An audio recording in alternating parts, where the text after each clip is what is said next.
얼마 전 청년부 여름 수련회가 끝난 데인데요. 여름 수련회 기간 동안 우리 청년들이 선교사들이 묘역이 있는 양화진을 방문을 했습니다. 양화진에 있는 해외 선교사들의 묘지는 자신의 고국을 떠나서 멀고 먼 이 조선 땅 우리나라에 와서 선교하다가 돌아가신 외국 선교사들의 시신이 안장되어 있습니다. 그래서 그 묘지를 통하여 우리는 우리나라의 복음 전한 선교사들을 기억하고 그들의 헌신과 사역을 되새기곤 합니다. 복음주의 구약학자로 유명한 월키라는 분은 성경에 요구하는 많은 부분에 있어서 기억하라는 단어와 관련되어 있다 이런 말을 했습니다. 내 하나님 여호와께서 광야길을 걷게 하는 것을 기억하라. 내 하나님 여호와를 기억하라. 그가 너희들의 입을 것 먹을 것 주셨느니라.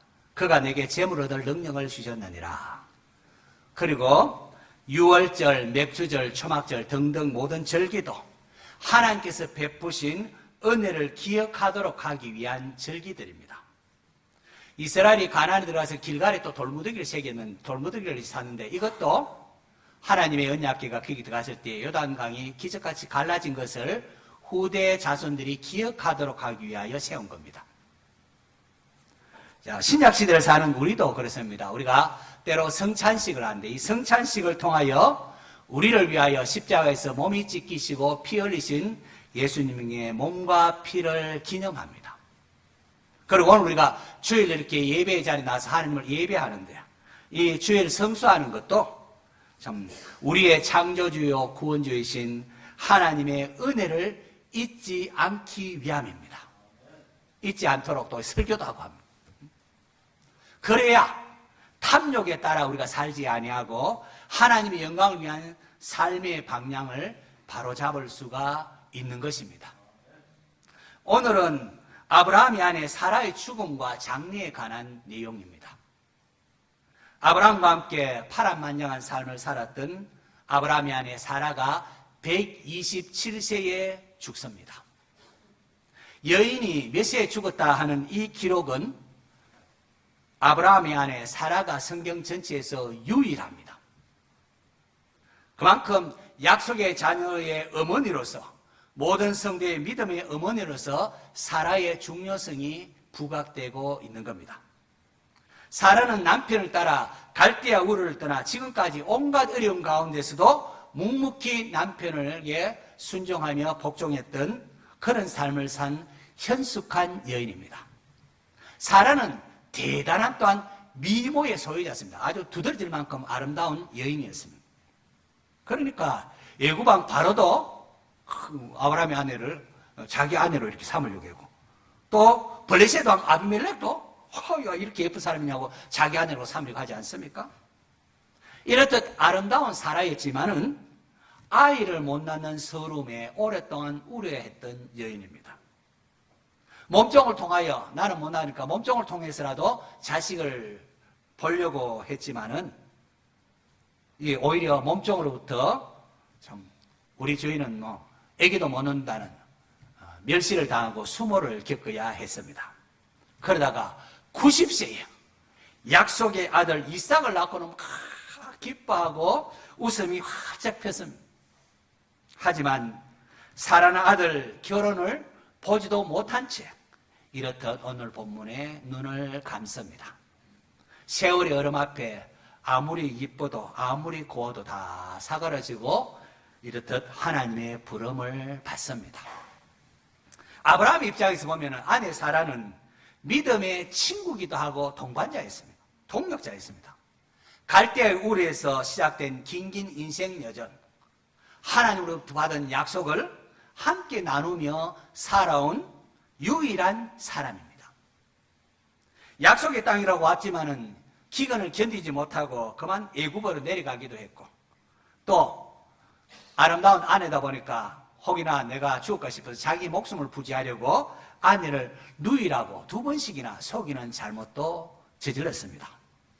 자, 이런 남편임에도 불구하고 사라는 아브라함을 주로 받들며 섬겨 주었습니다. 자, 그러므로 아브라함에게 있어서 아내 사라의 죽음은 얼마나 큰 아픔이요 슬픔이었겠습니까? 자, 아내의 시신 앞에 울면서 슬퍼하는 아브라함이 갑자기 일어서더니만은 헷 족속들에게 나아가서 아내를 위한 매장할 소유지를 구합니다. 아내가 죽었으니까 매장할 걸 찾는 게 당연하지요. 그러나 그냥 이게 당연한 것이 아니라 이게 상당히 의지를 가지고 한 겁니다. 그냥 매장지를 찾으러 가면은 자기가 원하는 매장지에 그 사람에게 좀 양해를 얻거나 또 옛날에는 뭐 어디 매장 써도 누가 그거 가지고 그렇게 하는 사람도 없지 않습니까? 우리 때만 해도 우리 부모님 때만 해도 그런데요. 그런데 사절에 보십시오. 그는 헷 족속들을 불러 모으고 나는 당신들 중에 나그네여 거류하는 자이니 당신들 중에서 내게 매장할 소유주를 주어 내가 나의 죽은 자를 내 앞에서 내어다가 장사하게 하소서라고 합니다. 성경은 여러분 아브라함이 하란을 떠날 때의 나이가 75세라고 했습니다. 아브라함이 75세에 하란을 떠나서 가나안에 도착했을 때에 하나님께서 아브라함에게 이 땅을 너와 내 자손에게 주리라 약속을 하셨습니다. 여러 번 가나안 땅을 너와 내 자손에게 주리라 말씀하셨습니다. 그런데 지금 62년의 세월이 흘렀습니다. 62년의 세월이 흘렀는데 아직도 아브라함에게는 한 평의 땅도 주어지지 않았습니다. 하나님 도대체 이게 어떻게 된 일입니까? 왜 아직도 땅을 주지 않습니까? 질문하거나 항변할 법도 한데 놀랍게도 아브라함의 입술에 불평이 없습니다. 아내 사라가 죽었을 때에 그제야 아브라함이 뭘 합니다. 헷 족속을 불러놓고는 나는 당신들 중에 나그네여 거류하는 자이니 지금 그 땅은 헷 족속들이 원주민으로 차지하고 그렇게 있기 때문에 아브라함 입장에서는 선천적으로 땅을 소유할 권리가 없음을 말하고 있는 겁니다. 그렇지만 아내 사라가 죽자 아브라함은 아내를 매장할 소유지를 내어달라고 아주 정중히 요구합니다. 그때 헷족속은 아브라함에게 당신은 하나님이 세우신 지도자이시니 우리 묘실 중에 좋은 거 택해 장사하는데 아무도 반대할 사람 없을 것입니다 라고 했습니다. 그 당시도 그렇고 헷족속의 아브라함은 아주 존귀한 사람이었습니다. 왕족처럼 여기었습니다. 예전에 아브라함 조카 롯이 사로잡혀 갔을 때에 아브라함이 참 그 연합군 왕들을 그렇게 처부수고 그렇게 하지 않았습니까? 그달라오멜 왕과 연합군을 처부수고 이렇게 했습니다. 그때에 헷족속이 또한 시세도 졌으니까 빚진 마음도 있었습니다. 그래, 이런 분이 묘실 하나 택하는 거 보통 사람 해도 상관없는데 얼마든지 그 사용하는데 누가 금하겠습니까? 하라고 합니다. 그러자 아브라함이 신중에 꺼내 가져온 이유를 말합니다. 그게 무엇인가 하니까 저기 에브론이 가지고 있는 마물에 있는 막벨라 굴을 내가 값을 주고 내 소유주로 삼아서 거기에 장사하겠다 그렇게 말합니다. 여러분 유목민으로서 한 곳에 정착하지 않았던 아브라함이었지만 뭐 여기저기 이제 다니면서 그때는 유목민이 다녀서 풀 뜯고 한다고 누가 뭐 우리 땅인데 그렇게 하는 법도 없고 그건 다 허용이 됐습니다. 이것저것 그렇게 유목민은 돌아다니고 하는데 이제 한 땅 사라의 매장지를 내 소유주로 삼겠다는 겁니다. 왜 그랬을까요? 아브라함이 하나님부터 약속을 들었지만은 듣고 아브라함 죽으면 그 후손들이 어떻게 될까요? 그냥 이것이 하나님께 우리에게 준 약속의 땅이라는 것에 대하여 분명히 또 가르치고 기억하도록 만들 필요가 있지 않았겠습니까? 이런 점에서 아내 사라를 위한 매장지를 자기 소유로 삼겠다는 것이죠. 이 믿음의 행위입니다. 자, 그러자 에브론이 막벨라 굴만이 아니라 그냥 밭도 줄 테니까 그냥 사용하십시오 하면서 이렇게 합니다. 그러나 여기에 대해서 아브라함은 다시금 그 땅의 헷족속 지도자들에게 정중하게 머물고 인사하고는 내가 합당한 값을 주고 내 소유주를 삼겠다 그렇게 말합니다. 공짜로 주겠다 하는데 여러분 공짜로 주겠다면 이래 싶은데 왜 값을 기업고 치르려고 할까요? 혹자는 아브라함의 인격을 우리에게 보여준다. 그래서 인격을 우리가 참 보여주는 거기도 할 것입니다. 그러나 또한 실제적으로는 당시 관습에 따라 아브라함 공짜로 사용하고 주겠다 해놔놓고 에브론이 죽은 후에 그 자손들이 우리 아버지가 그 공짜로 준 거 잘못됐다고 달라고 하면 그거 어떡하겠습니까? 곤란하지 않겠습니까? 매장지를 구할 때에 헷 족속 지도자들 아브라함이 행한 아주 정중한 행동을 보면은 그가 어떻게 해서라든지 사라를 매종할 장소를 얻고자 하는 이런 의도와 소망이 있음을 우리가 볼 수가 있습니다. 여러분은 그냥 주겠다 하지만은 그 사실을 흥정하는 겁니다. 그러면서 하는 말이 아유 그 바까 하면은 은 400세겔에 해당되는 은 400세겔에 해당하는데 어떻게 우리가 서로 뭐 셈할 형편입니까? 우리끼리 이런 말 합니다. 에브론이 요구한 은 400세겔은 사실은 엄청난 값을 부른 겁니다. 아브라함은 그냥 막벨라 굴에 그냥 매장지 그냥 상징적인 그거 하나 구했는데 이 에브론은 밭을 포함하여 엄청난 값을 요구한 것입니다. 그러자 아브라함은 모든 핵 족속이 보는 앞에서 은 400세겔 그 많은 돈을 달아서 에브론에게 주면서 줌으로 말미암아 마므레 앞 막빌라에 있는 에브론의 밭과 그 밭과 거기에 속한 굴과 그 밭 주위에 둘린 모든 나무가 아브라함의 소유로 아주 공정받아서 확정이 된 겁니다. 이제 누가 뭐라 할 수 없이 이거는 아브라함의 것으로 확정이 됩니다. 자, 이렇게 함을 통하여 아브라함이 가나안 땅에 최초로 이제 땅을 소유하게 됩니다. 여러분, 하나님께서 아브라함을 선택하여 부르셔서 약속하신 복은 땅과 자손입니다. 땅이 무엇을 의미하는 자손이 뭐냐? 오늘 우리는 알고 있습니다. 여하튼 땅과 자손입니다. 그런데 보십시오. 아브라함이 최고 난이도의 시험인 모리아산 사건 이후에 성경은 아브라함이 행한 두 가지를 이렇게 우리에게 보여줍니다. 자기가 이걸 해야 되겠다고 합니다. 그 하나가 오늘 본문에 나와 있는 아내 사라의 죽음에 따른 장지를 구매함으로 이 땅은 하나님께서 나와 나의 후손들에게 주신 것임을 분명히 하는 것입니다. 그렇게 함을 통하여 이후 자손들에게도 이 땅은 하나님께서 우리에게 주신 것이라는 것을 기억하도록 만드는 겁니다. 이 일을 위하여 아브라함은 값을 치르는 것, 큰 돈 치르는 것을 주저하지 않았습니다. 그리고 또 하나가 이삭의 결혼입니다. 자손에 대한 약속의 성취죠, 이건 사실. 자손의 약속의 성취를 위하여서는 결혼해서 자녀를 낳아야 될 것 아닙니까? 그래서 그 바단 아람에 있는 천만인의 어머니가 될 이삭의 아내로 리브가를 찾아와서 데려오는 이야기가 그 다음 장에 펼쳐집니다. 오늘 본문에는 사라가 죽은 후에 아브라함이 헷 족속에서 사라의 매장지를 구하다가 에브론의 밭을 포함하여 은 400세겔을 주고 땅을 소유하게 된 내용이 나와 있습니다. 유목미언이었던 아브라함이 땅을 샀다. 이건 굉장한 의미가 있습니다. 유목민은 그냥 이곳저곳 다니기에 뭐 그렇게 큰 돈, 은 400세겔이나 주고 그렇게 땅을 살 이유가 없었습니다. 그럼에도 아브라함은 뭐 밭과 아울리를 파니까 은 400세겔이라는 큰 돈을 주고 에브론의 굴만이 아니라 밭을 샀습니다. 역사의 주관자이신 하나님의 섭리하에 아브라함이 아내 사라의 매장지를 준비하는 가운데에 가나안 땅의 일부가 이렇게 해서 아브라함에게 주어졌습니다. 저는 이것을 보면서 이 땅에서 우리 성도의 삶도 이와 비슷하다고 생각을 합니다. 우리가 예수님 믿음으로 말미암아 하나님 나라의 모든 것을 유업으로 물려받지 않습니까? 물려받습니다. 하지만 아직까지 이 땅에서는 하나님 나라가 완성이 되지 않아서 어려움도 있고 또 이렇게 땀도 흘려야 되고 또 질병도 있고 합니다. 그럼에도 우리는 이 땅에서 믿음의 기도를 통하여 하늘나라의 맛을 보면서 누리면서 살아가는 겁니다. 그러면서 완성될 하나님 나라를 소망하면서 때로 어려운 일이 있어도 인내하고 주의 일을 감당하는 것이죠. 아브라함이 에브론에 산 땅을 가나안 땅이라 이렇게 앞서 밝힙니다. 가나안 땅, 하나님 약속하신 땅이다. 그러면서 여러 곳에 헤브론, 곧 마므레 앞 막벨라 이것을 강조하고 있습니다.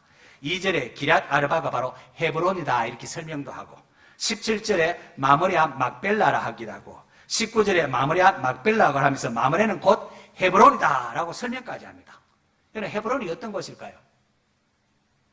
창세기 13장에 보면은 헤브론에 있는 마므레 상수리 숯불에서 아브라함이 하나님께 제단 쌓는 이야기가 기록되어 있습니다.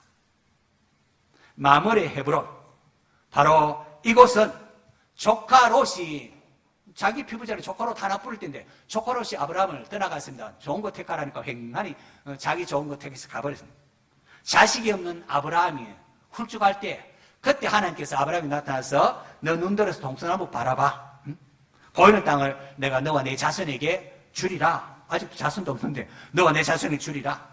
내가 내 자손이 땅에 티끌 같게 하고 사람이 땅에 티끌을 셀 수 있을진데 내 자손도 세리라 약속하셨을 때에 그 약속 앞에 감격하며 제단을 쌓았던 곳이 마므레 헤브론입니다.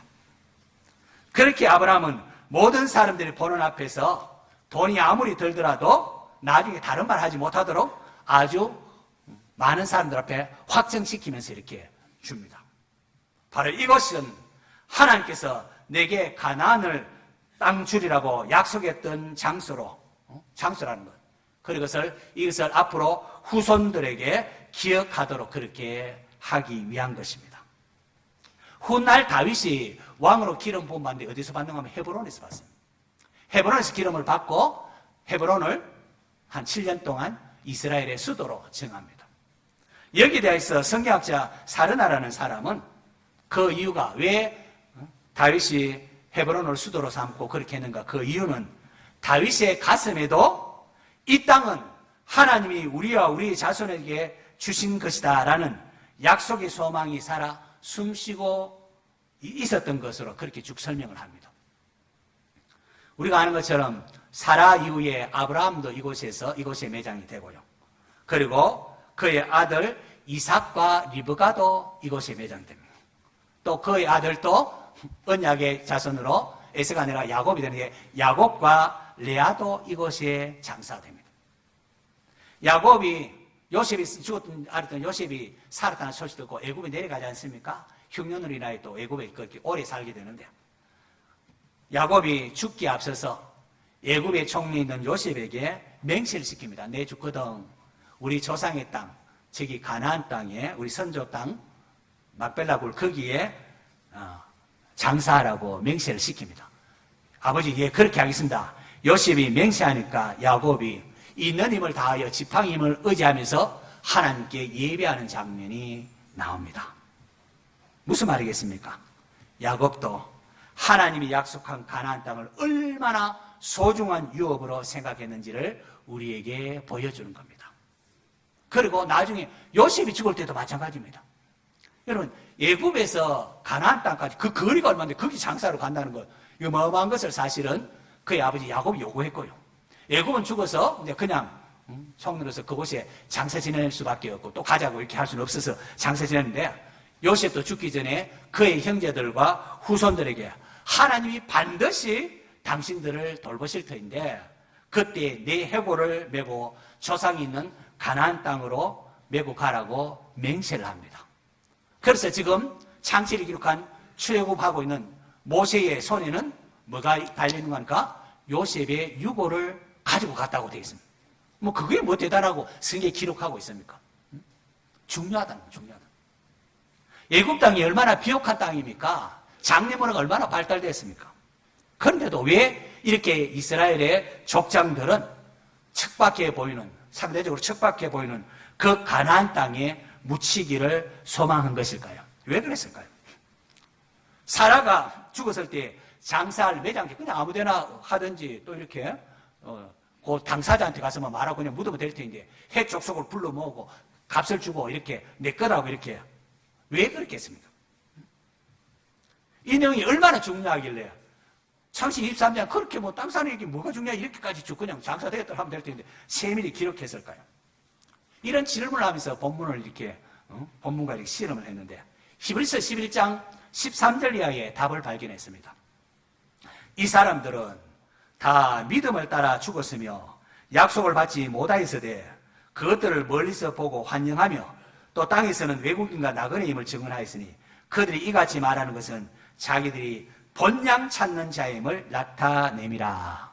히브리서 11장은 믿음장으로 알려져 있습니다. 거기 수많은 믿음의 사람이 쭉 등장합니다. 그런데 믿음장의 중간에 사라의 이야기가 나오고 사라의 죽을 때 이야기가 나오고요. 그 다음으로 삽입절로 이 사람들은 다 믿음을 따라 죽었으며 약속을 받지 못하였으되 사라 때문에 다 땅 앞에 없어요. 받지 못해. 그것들을 멀리서 보며 환영하며라고 했습니다. 이 사람들, 이 사라 이야기인데, 사라가 그렇게 죽었더라. 사라 이야기인데 이 사람들 하면 복수형을 말하고. 그러므로 이 이야기는 사라의 개인의 죽음 이야기가 아니라 히브리서 11장에 나오는 모든 믿음의 선진들의 이야기이기도 하고, 나아가서 하늘의 별과 같은 믿음으로 아브라함이 후손이 된 우리까지 포함하는 이야기라는 겁니다. 우리까지 포함하는 이야기. 그러니까 사라의 죽음 앞에 그렇게 매장지를 구하는 이걸 통하여 이게 무슨 의미인가 우리가 숨죽이면서 의미를 살펴야 합니다. 아내 사라의 죽음 앞에 아브라함의 상심이 얼마나 컸겠습니까? 얼마나 아픔이 있겠습니까? 하지만 우리가 알아야 할 것은 사라의 죽음이 끝이 아니었다는 거예요. 아직 가나안 땅에 땅 한 평 구하지 못한 상태에서 사라가 죽었지만은 아브라함이나 사라나 모든 믿음의 선조들은 믿음으로 하나님이 주신 약속의 성취를 멀리서 바라보고 환영하였다 말합니다. 하나님 약속하신 그게 도대체 무엇일까요? 히브리서 기자는 아브라함이 아내 사라를 하나님 약속한 가나안 땅 마머리한 막벨라 굴에 장사를 하면서도 언젠가 돌아갈 진짜 본향, 이것이 예표하는 진짜 본향을 사모했다 하면서 그것이 무엇인지를 이렇게 밝힙니다. 11장 16절, 히브리서 11장 16절. 그들이 이제 더 나은 본향을 사모하니 곧 하늘에 있는 것이라. 이러므로 하나님이 그들의 하나님의 일컬음을 받으심을 부끄러워하지 아니하시고 그를 위하여 한 성을 예비하셨느니라. 할렐루야. 여러분, 아브라함은 그의 아내 사라를 당시의 핵 족속이 가는 가나안 땅, 하나님께서 약속하신 가나안 땅을 기어코 사서 거기 묻습니다. 하지만 그 육적인 가나안 땅을 넘어서 뭘 바라보고 있는 거 아니까? 영원한 하늘나라, 하늘에 있는 본향, 하늘나라 천국을 믿음으로 바라보았다는 겁니다. 지금 아내 사라가 묻히는 이 가나안 땅은 하나님 약속하신 땅 맞습니다. 하지만 그것이 전부가 아니라 이것은 장차 하나님 주실 영원한 천국의 그림자요 예표였다는 겁니다. 그렇기 때문에 아브라함은 외국인이요, 그 땅에서 땅도 받지 못해 외국인처럼 나그네처럼 약속의 땅에 사는 것에 대하여 하나님에 대하여 불평하거나 원망하지 않았던 겁니다. 아이를 낳지 못했던 사라를 불러서 많은 민족의 조상으로 세우겠다고 하신 하나님, 도무지 있을 수 없는 불가능한 일이었지만은 죽은 태를 여시고 없는 것을 있는 것 같이 부르시는 이로 말미암아 이삭을 낳게 하신 하나님, 그 하나님께서 장차 아브라함과 그 후손들인 모든 믿는 자들을 영원한 천국에 들어가게 하실 것을 아브라함은 믿었던 것입니다. 하나님은 이러한 믿음을 보시고 내가 아브라함의 하나님임을 부끄러워하지 아니하셨고 그들 위하여 영원한 성 천국을 예비하셨다고 합니다. 오늘 저와 여러분은 어떻습니까? 저와 여러분도 이 땅이 전부가 아니라 저 본향, 하늘에 있는 본향을 바라보고 살아가고 있습니까? 이것이 전부인 줄 알고 그렇게 살아가고 있지는 않습니까? 제가 알고 계신 많은 목사님들 벌써 보니까 다들 은퇴를 하셨고 교수님도 벌써 다 은퇴를 하셨고 저의 신앙을 지도해 주셨던 목사님들 대부분 소천을 하셨더라고요. 최근에도 우리가 함께 신앙생활하던 우리 장로님 소천하셔서 장례 치르지 않았습니까? 어젯밤에도 설교 준비하고 있는데 갑자기 이렇게 카톡이 왔는데 제가 원주중앙교회 부임했을 때에 축하하시던 강원도의 한 장로님, 자기 논문이라 하면서 자기 논문도 이렇게 주심에 자랑하시던 장로님이 소천을 하셨습니다. 살면서 이러한 많은 부고를 접하면서 언젠가 저도 죽어서 이제 하늘 아래서 깨어났을 때를 좀 생각한 적이 있습니다. 죽어서 이제 하늘 아래 탁 깨어났을 때에 그때에 신앙의 유산을 물려주신 부모님께 저는 너무 감사할 것 같습니다. 내가 예수 믿는 가정에 태어나서 신앙의 유산을 물려받는 게 너무 감사할 것 같습니다. 성도 여러분, 자녀들에게 물질을 물려주는 것도 좋지만은 물질을 못 물려준다 할지라도 영원한 천국을 발견할 수 있도록 해줄 수 있다면은 이보다 더 귀한 것이 어디 있겠습니까? 이 귀함을 아시기 바랍니다. 아무리 많은 돈을 자식에게 물려준들 신앙의 유산을 물려주지 못하면은 죽음이 영원한 것 앞에 이게 어떻게 되겠습니까? 무슨 소용이 있겠습니까?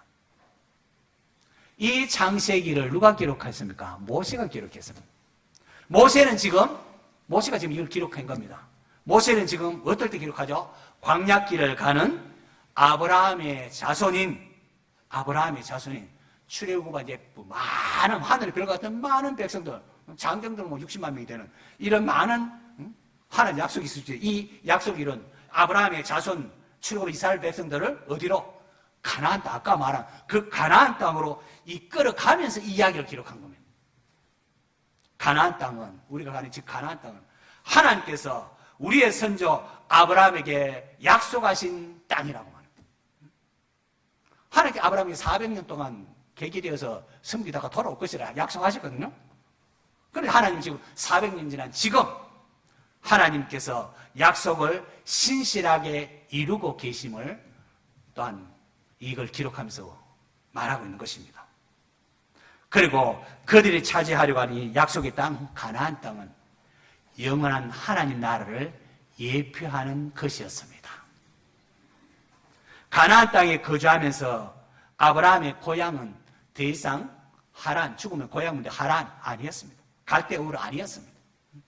사라를 가나안 땅에 매장하면서 아브라함은 이 가나안이 예표하는 더 나은 본향인 하늘에 있는 것, 천국을 바라보았다는 것. 더 나은 본향, 천국을 바라보았습니다. 오늘 우리도 마찬가지입니다. 세월이 흐름과 함께 우리 모두는 다 때가 되면은 하나님의 부름을 받습니다. 하나님은 언약에 신실하신 분이십니다. 은 400씩 큰 돈을 주고 막벨라굴 헤브론에 이렇게 그걸 밭을 샀는데 우리 하나님께서는 그것과는 비교도 할 수 없는 누구를 보내주셨죠? 독생자를 보내주셔서 우리를 위하여 십자가에 못 박혀 죽으시고 우리의 죄값을 대신 담당함으로 천국을 우리를 위하여 준비하셨습니다. 성경에 출애굽 과정 보면 수많은 무덤들이 나오지 않습니까? 수많은 무덤이 있지만은 신약으로 넘어가면은 빈 무덤이 나옵니다. 무엇이지요? 예수 그리스도께서 사망 권세를 깨고 부활하셨다는 겁니다. 할렐루야. 그렇기 때문에 예수 믿는 성도는 육신적 이별에 따른 아픔은 있을지언정 더 이상 죽음을 두려워할 필요는 없다는 겁니다. 그리고 주님은 나를 기념하라 말씀하셨습니다. 내가 이 성찬식을 나를 기념하라. 성찬식은 보이는 말씀이고 또 우리가 설교는 보이지 않는 또 어떤 상징이기도 하고요. 나를 기념하라 하신 그 주님의 은혜를 기억할 수 있기를 바랍니다. 그래서 우리가 살아있는 동안 하나님 나라를 맛보면서 믿음의 기도를 하나님 나라를 맛보면서 아브라함처럼 믿음으로 행하는 성도 될 수 있기를 축원합니다.